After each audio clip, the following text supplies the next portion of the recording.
Hi, hello, வணக்கம். இந்த வீடியோவில் நம்ம எதை பற்றி பார்க்க போகிறோம் அப்படின்னு பார்த்தீங்கன்னா, அனைவருமே நகைக்கடனுக்காக பார்த்தீங்கன்னா வாங்கியவர்களுக்கு அனைவருக்குமே ஒரு அவசர அறிவிப்பாக தான் வந்திருக்கு. சில மக்களை அனைவருமே உஷாராக இருங்க. இப்போ வந்திருக்கக்கூடிய நடைமுறையின் பிரகாரம் பார்த்தீங்கன்னா, நகைக்கடன் வாங்கியவர்களுக்கெல்லாம் ஒரு அதிர்ச்சி அளிக்கக்கூடிய ஒரு விதிமுறைகளை தான் பார்த்தீங்கன்னா ரிசர்வ் வங்கி ஏற்கனவே கொண்டு வந்தது. இந்த அறிவிப்பு அனைவருக்குமே பொருந்தும். அனைவருக்குமே பார்த்தீங்கன்னா ஒரு அத்தியாவசிய தேவைக்காக தான் பார்த்தீங்கன்னா, நம்ம அனைவருமே மருத்துவ செலவு, இதே மாரி பார்த்தீங்கன்னா கல்வி செலவு, அதே மாரி அவசர தேவைக்காக இந்த நகைக்கடன் பார்த்தீங்கன்னா, அனைவருமே தேசிய ரிசர்வ் வங்கி மூலமாக பார்த்தீங்கன்னா, நிறைய தேசிய வங்கிகள் மூலமாக தனியார் வங்கிகளில் நம்ம வைத்து அவசர தேவைக்காக நம்ம இந்த பணங்களை வாங்கிக் கொள்கிறோம். இந்த நகைக்கடனை பொறுத்தளவுக்கு இப்போ ரிசர்வ் வங்கி கொண்டு வந்திருக்கக்கூடிய 2 அவசர அறிவிப்புகளை பொறுத்தளவுக்கு பார்த்தீங்கன்னா, இந்த அறிவிப்புகள்லாம் கட்டாயமாக பார்த்தீங்கன்னா ஏப்ரல் 1ஆம் தேதியிலேருந்து நடைபெறும் அப்படின்றத சொல்லிட்டாங்க. ஏற்கனவே நடைமுறையில் இருக்குது. ஏற்கனவே இந்த அடிப்படையில் நிறைய ஏழை எளிய மக்களுக்கு ஒரு சதிர்ச்சளிக்கூடிய ஒரு அறிவிப்பாக தான் பார்த்தீங்கன்னா இப்போ ரிசர்வ் வங்கி கொடுத்துருக்காங்க. இருந்தாலும் வங்கிகளில் வாங்கியிருக்கக்கூடிய நகைக்கடன் அனைவருக்குமே பார்த்தீங்கன்னா இதெல்லாம் பொருந்தும். தனியார் வங்கிகளுக்கும் அனைத்து தேசிய உரிமை பெற்ற அனைத்து வகைகளுக்கும் இது இந்த அறிவிப்புகளை பொருந்தும். அதே மாதிரி மக்கள் அனைவருமே பார்த்தீங்கன்னா ஏமாறக்கூடிய அளவிற்கு தான் கந்து வட்டி வாங்கக்கூடிய அளவிற்கு தான் இந்த அறிவிப்புகளாம் இருந்திருக்கு. இந்த அறிவிப்பை பற்றி நம்ம தொடர்ந்து பார்க்கலாம். இது மாதிரி பார்த்தீங்கன்னா நம்ம சேனலில் நிறைய முக்கியமான அறிவிப்புகள்லாம் கொடுப்போம். மறக்காமல் நம்மளுடைய சேனலை சப்ஸ்கிரைப் பண்ணி பாருங்கள். வாங்க வீடியோக்குள்ளே போகலாம். பார்த்தீங்கன்னா அனைவருமே வங்கிகளில் நிறைய பேர் கடன்களாக நம்ம வைத்திருப்போம். அந்த கடன்களில் பார்த்தீங்கன்னா நகைக்கடன் விதியில் திடீர்னு மாற்றப்பட்ட சம்பவம் தான் பார்த்தீங்கன்னா தங்க நகை அடகு வைப்பதில் நிறைய ஒரு கந்து வட்டி அளவுக்கு தான் இப்போ ஒரு புதிய விதிமுறையை ரிசர்வ் வங்கி கொடுத்துருக்காங்க. என்ன அறிவிப்புன்னு பார்த்தீங்கன்னா, வங்கிகளில் நகைக்கடன் பெறுவது ரிசர்வ் வங்கியின் புதிய விதிமுறைகளை திரும்ப பெற வேண்டும் என கோரிக்கை நாளுக்கு நாள் பார்த்தீங்கன்னா வலுப்பெருத்து வந்திருந்தாலுமே மருத்துவ செலவு, அதே மாதிரி கல்வி செலவு, அவசர தேவைக்கு நகைக்கடன்களையே பொதுமக்கள் அதிகமாக நம்பியிருக்கும் சூழ்நிலையில் பார்த்தீங்கன்னா ரிசர்வ் வங்கி புதிய விதிகள் ஏழை எளிய மக்களுக்கும், குறிப்பாக சிறு குறு விவசாயிகள், சிறு வணிகர்கள் உள்ளிட்டவருக்கு பார்த்தீங்கன்னா நிறைய விவசாய பொருட்களை வாங்குவதற்கும், அதே மாதிரி விவசாயம் நடத்துவதற்காகவும் பார்த்தீங்கன்னா நிறைய வாங்குவதற்காக இந்த நகை அத்தியாவசிய ஒரு பொருளாக பார்த்தீங்கன்னா இந்த நகை கடனை தான் நம்பி அனைவருமே வாழ்ந்துட்டு இருக்கோம். இருந்தாலும் நிறைய வங்கிகள் வாங்கியும் இதே மாதிரி கந்து வட்டிக்கும் வாங்கக்கூடிய அளவுக்கு தான் இப்போ பார்த்தீங்கன்னா ரிசர்வ் வங்கி போட்டிருக்கக்கூடிய புதிய அறிவிப்பு பிரகாரம் பார்த்தீங்கன்னா நம்மளுக்கு ஒரு மிகப்பெரிய ஒரு நிலைக்கு தான் இப்போ தள்ளப்பட்டிருக்கு. இதன் அடிப்படையில் தான் ஏற்கனவே ஏழை எளிய நடுத்தர மக்களுக்கு, விவசாயிகளுக்கும் அவசரத்திற்கு கையெழுத்து உதவுவது தங்க நகை கடன் ஆகும். ஆனாலும் ரிசர்வ் வங்கியில் புதிய விதியானது பொதுமக்களுக்கு கலக்கத்தை தந்துள்ளவாறு தான் இப்போ பார்த்தீங்கன்னா புதிய விதிமுறையின்படி இப்போ கொடுத்துருக்காங்க.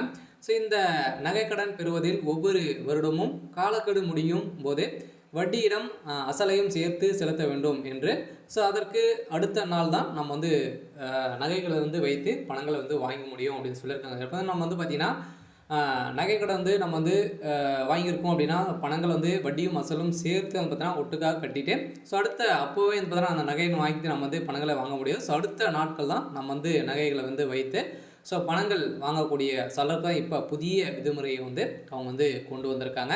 இந்த நகைக்கடன் அசலை பொறுத்தளவுக்கு பார்த்தீங்கன்னா கடன் பெற்றவர்களுக்கு ஏற்படும் நஷ்டத்தை குறைப்பதற்காகவே இந்த புதிய விதிமுறைகள் ரிசர்வ் வங்கி கொண்டுள்ளதாக வங்கி ஊழியர்கள் காரணம் சொல்லுகிறார்கள். இருந்தாலுமே ஏனெனில் இந்த புதிய விதியானது பெண்களுக்கு கவலையை தந்து வருகிறது. இருந்தாலுமே நகை கடனானது அசலை கட்டுப்படுத்துவதற்காக கடன் வாங்கும் நிலைமை ஏற்படும் என்றும் ரிசர்வ் வங்கியின் புதிய விதிகள் தனியார் நிறுவனங்களுக்கு சாதகமாக இருக்கிறது என்றும் குற்றச்சாட்டுகள் எழுந்துள்ள நிலையில் புதிய விதிமுறைகளால் நிறைய ஏழை எளிய மக்கள் அனைவருமே கந்து வட்டிக்கு அளவுக்கு தான் இப்போ சென்றிருக்காங்க. இதனால் மக்களுடைய நிலை புரியாமல் பார்த்தீங்கன்னா ரிசர்வ் வங்கி ஒரு புதிய அறிவிப்பை அவசர அறிவிப்பாக கொடுத்துருக்காங்க. இப்போ நடைமுறைக்கு வரப்போகுது. அது மட்டும் இல்லாமல் தேசியமயமாக்கப்பட்ட வங்கிகள் தனியார் வங்கிகளில் வட்டி கடன்களை விட வட்டி குறைவு என்பதால் தான் அவசர தேவைக்கு நகைக்கடன் அடகு வைக்க கடன் பெற தேசிய தனியார் வங்கிகளே பலரும் நம்புகிறார்கள். இப்போது ரிசர்வ் வங்கி கொடுத்திருக்கக்கூடிய வங்கியின் புதிய விதிமுறையால் முழு தொகையும் கட்டி நகையை மீட்டு விடுங்கள் என்று பிற நாட்கள் தான் புதிய நகை நீங்கள் வந்து பெற முடியும், நகைக்கடன் வந்து பெற முடியும் அப்படின்ற மாதிரி வங்கிகள் வந்து சொல்லுகிறார்கள். அதன் நிலையில் வந்து பார்த்தீங்கன்னா இப்போ மாற்றங்கள் வந்து வருமா அப்படின்ற மாதிரி அனைவருமே எதிர்பார்த்துட்டு இருந்த நிலையிலும் வந்து பார்த்தீங்கன்னா இப்போ ரிசர்வ் வங்கி போட்டு இருக்கக்கூடிய இந்த உத்தரவின் அடிப்படையில் தான் இப்போ வந்து பார்த்தீங்கன்னா இதை எடுத்து நிறைய மக்களுடைய ஏழை மக்கள் அனைவருமே இருக்கக்கூடிய அளவிற்கு ஆளாக இருக்கு. இருந்தாலுமே கந்து வட்டி அளவிற்கு தான் இப்போ ரிசர்வ் வங்கியே போட்டிருக்காங்க.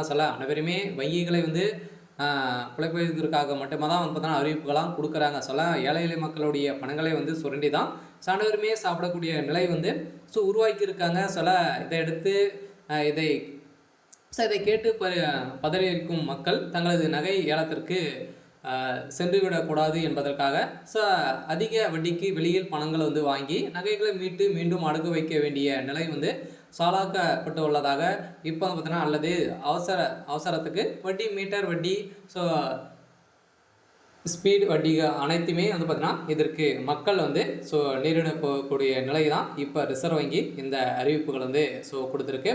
இந்த அறிவிப்பின் அடிப்படையில் தான் இவர்களுக்கு தனியாக வட்டிகளை வந்து தர வேண்டியது இருக்குது. இருந்தாலுமே பழைய நிலைமை வந்து கொண்டு வர வேண்டும் என்ற நோக்கத்தோடு குறைந்த நேரத்தில் மீண்டும் வங்கிகளில் நகைக்கடன் அடகு வைக்கப்பட விட்டாலும் இடைப்பட்ட நேரத்தில் வட்டி கட்ட முடியாமல் வட்டிக்காரர்களிடம் மோசமாக மாட்டிக்கொள்ள நேரிடும் நிலையை தான் இப்போ உருவாக்கிக்கு.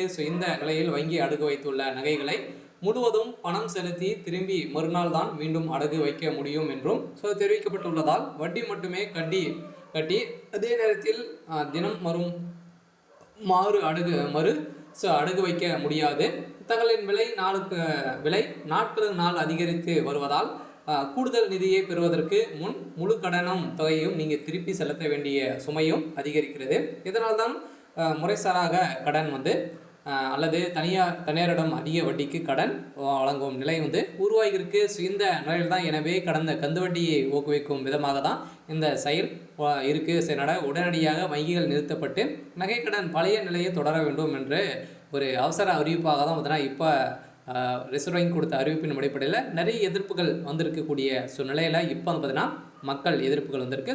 மக்கள் அனைவருமே உஷாராக இருங்க. உங்களுடைய நகைகள்லாம் பார்த்தீங்கன்னா வைத்தவர்களுக்கெல்லாம் விரைவில் நீங்கள் வந்து திரும்பி செலுத்திவிட்டு எடுத்துக்கலாம்.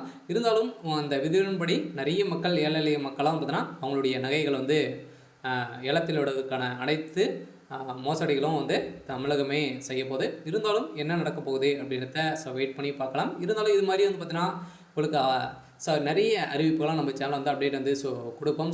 நீங்கள் வந்து முக்கியமான அறிவிப்புகளாக தெரிஞ்சுக்கணும் அப்படின்னா மறக்காமல் நம்மளுடைய சேனலை சப்ஸ்கிரைப் பண்ணி சப்போர்ட் பண்ணுங்கள். தேங்க்யூ.